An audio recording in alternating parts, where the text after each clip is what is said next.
ఈ నెల 24వ తేదీ అంటే సోమవారం మొట్టమొదటి క్యాబినెట్ భేటీ జరగబోతుంది.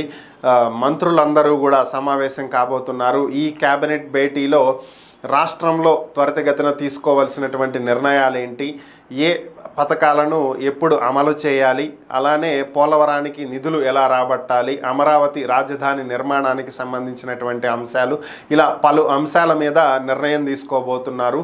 క్యాబినెట్ సమావేశమయ్యి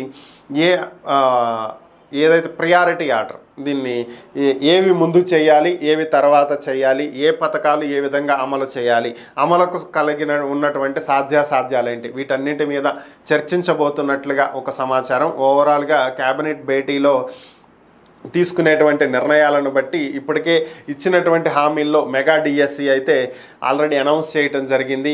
పెన్షన్ పెంపుదల ఆల్రెడీ అనౌన్స్ చేయటం జరిగింది. ఇక మిగిలినటువంటి హామీలు ఏవైతే ఉన్నాయో, అమ్మఒడి ఏదైతే ఉందో, తల్లికి వందనం అని పేరు మార్చారనుకోండి, దీనికి సంబంధించి ఎంతమంది పిల్లలు ఉంటే అంతమందికి ఇస్తామని చెప్తున్నారు కదా.